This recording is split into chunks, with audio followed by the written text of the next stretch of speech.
Hello everyone, in this video I'll be showing you a Hex Fist build in Baldur's Gate 3's patch 8, combining the Way of the Open Hand Monk with the Hexblade Warlock.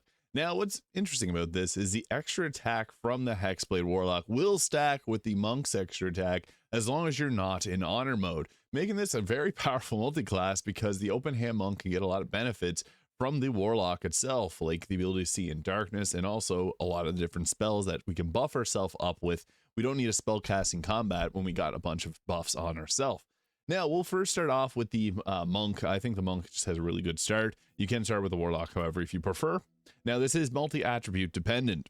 So if you're starting from the beginning of the game, I would recommend the stat spread of 16 Dexterity, 14 Constitution, 10 Intelligence, 16 Wisdom, and then 10 Charisma. If you're going to start with the Warlock, you can start with 16 Charisma instead. However, once we get later on in the game and we're able to multi-class, the best way to go about doing this would be to dump your Constitution. You can also dump Dexterity with the Gloves of Dexterity, but gloves are the best items for monks. So later on in the game, this is something that's going to use the Constitution and Amulet. And what we'll do is we'll actually swap these around and go with a stat spread of something like this. So 16 Dexterity, 10 Intelligence, 14 Wisdom, and 16 Charisma, since this is our attack rolls from weapons. You alternatively can also swap these around if you prefer, but I think that this works best for my testing.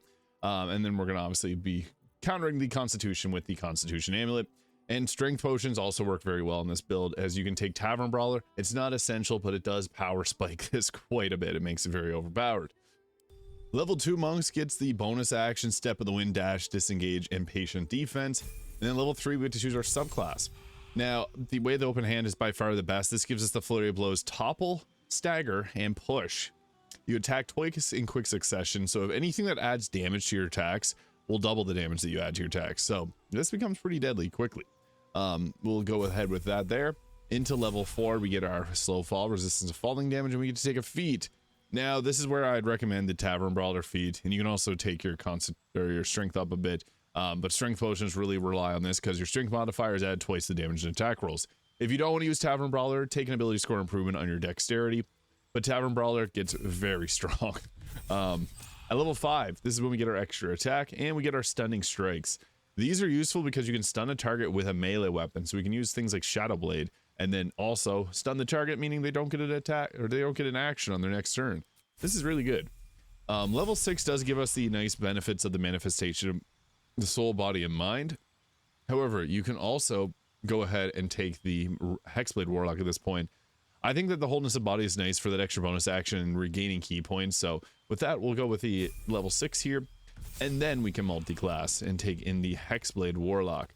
So what's cool about the Hexblade is then we can get ourselves Booming Blade, Eldritch Blast. The Hexblade adds the Bind Hex weapon, and then we also can get the Hexblade's Curse, which can apply a curse on an enemy. And we get medium armor proficiency, shields, and martial weapon proficiency. But the big thing here is we can add some different buffs. Now, what's nice is Hex can actually stack up damage quite quickly as a bonus action. This is a good option to have. I also like to have the shield spell, but it burns through your spell slots really quickly compared to a multi-class that adds more spell slots from things like the Paladin or Sorcerer. So I think the best choice is actually Armor of Agathis. You can gain temporary health points and deal cold damage to any creature that hits you with an attack. That's nice, just extra survivability. Hellish Rebuke and Shield are two other good choices you can go with, but Hex is actually pretty crazy for the damage you can put out against targets. Level 2, we get to choose another spell.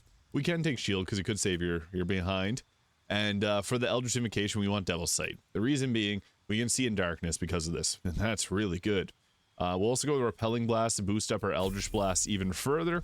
And then at level 3 here, we get to choose a Pact Boon. We need to take Pact the Blade if we want that extra attack. If you're in honor mode, take Pact the Chain or Pact the Tome. The thing with Pact the Blade is you get the extra attack at level 5, which does stack with the Monk's extra attack. Now, we got some other good spells here. I'm a big fan of Hold Person and Darkness. Also, Mirror Image to increase your armor class by 9 is good. And Shadowblade. Shadowblade makes this build crazy. This becomes the best in-slot weapon for our choice here. It's really strong, guys, so we're going to go with that. You don't have to take Shadowblade. You could take Darkness or something else. Hold Person being a very good spell because your critical hits against the target would be very devastating. The thing is, though, Darkness powers up Shadowblade, so taking both of those can make us somewhat of a pseudo Shadow Monk in addition to what we already got going on. Now, I also like to take a Mage Hand, and it can throw health potions at you. You can use Minor Illusion to draw enemies together. Bone Chill to stop target from receiving healing. but I think that the mage hand is the best because it can throw healing potions for you. And at this level, we could go with an increase to either our charisma or dexterity. Dexterity will give us better armor class. Charisma will give us better weapon attack rolls. So you got a decision to make. Also, we can go with the dual wielder feat if you want to take an offhand weapon. That's not one that we normally have. But I think it's best to keep it like this. Savage attacker is also nice if you wanted to make more melee attack rolls. But ability score improvement on charisma or dexterity is the best choice. Dexterity will give you better armor class and initiative. Charisma gives you better weapon attack rolls. And at level 5, that's when we get our extra attacks. So now we get 2 attacks at level 11. Really good. And we can take another spell here. Counterspell is good. Hunger of Hadar is also really good. But we can even go back and take Mirror Image, Misty Step, or Hold Person. I like to have Hunger of Hadar as an option, but it's not going to be the best choice here. We are limited to the amount of spell slots that we have, so that is something to keep in mind. Eldritch Invocation will take the Agonizing Blast there, adding our Charisma modifier to our Eldritch Blast. Pretty good. And here's the choice we got to make. So we can go with another level of the Warlock here to get the Accursed Spectre. Whenever you slay a creature, you can get a Accursed Spectre to fight alongside you in another spell selection. I think this is better though. Going with the Monk, we don't get extra spell slots from taking the Warlock. So going with the Monk gives us evasion. So whenever we succeed on a saving throw, we take no damage anymore. Huge. And if we fail, we take half damage. So that flat out increases our defense. And then Stillness of Mind can also give us a nice little safety bubble there. So when it comes to gear, there's a lot of great options. Now, I like the Scrabby Pugilist Circlet to add additional 2 damage when there's 2 or more enemies surrounding you. We can also go with the Birthright. This will actually set our charisma up to 20 here. So that just gives us a bit of extra survivability, and that's really useful to have. So we'll go with that. Now, also, we got the Cloak of Protection for better armor class. If you're the Dark Urge, the Deathstalker Mantle is the best choice. Vest of Soul Rejuvenation, the best in slot.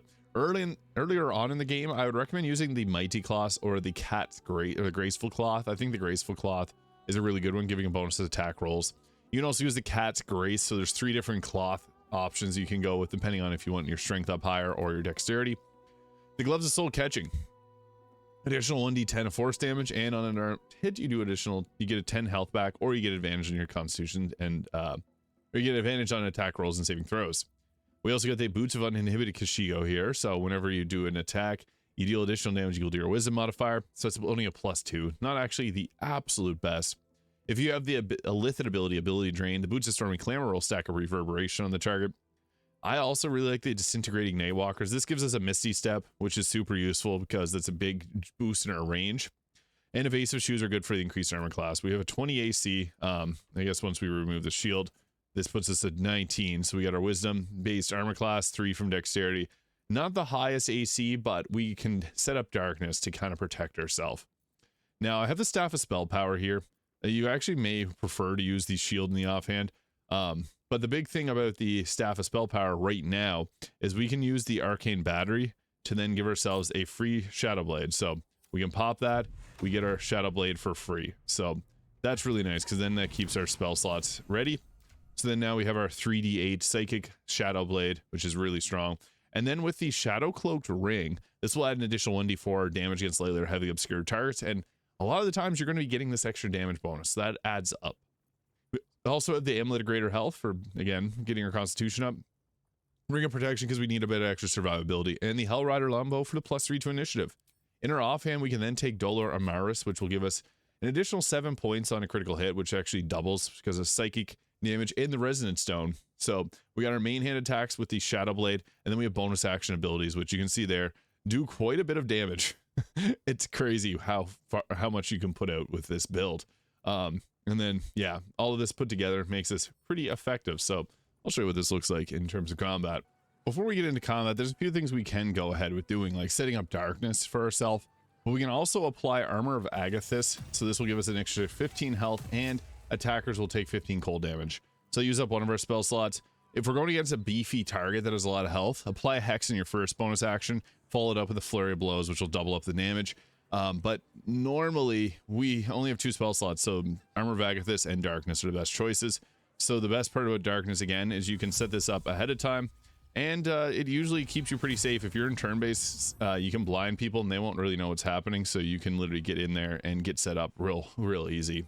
Now, for some reason, this target ran in here and started attacking, which is a silly choice. We have a 96% hit chance on that. Booming Blade going to be very high damage. You can see they're up at 49 damage, which is again doubled. So yeah, we'll just go ahead with a Booming Blade there.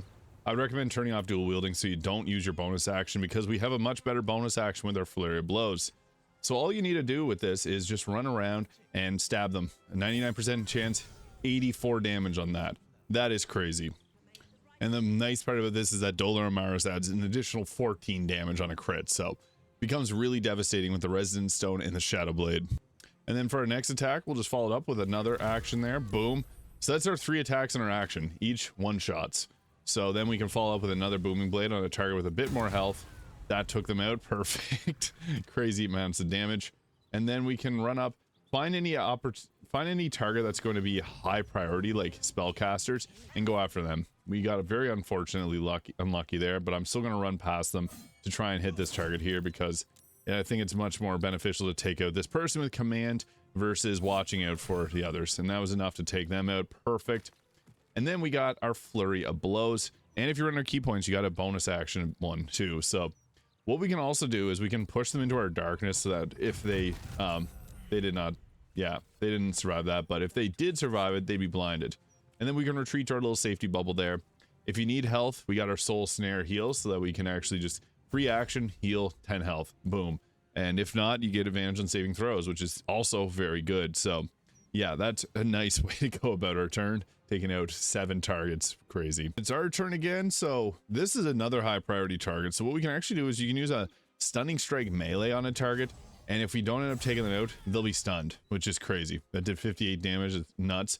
But stunning strike's super effective, because when you use a stunning strike, they lose their action.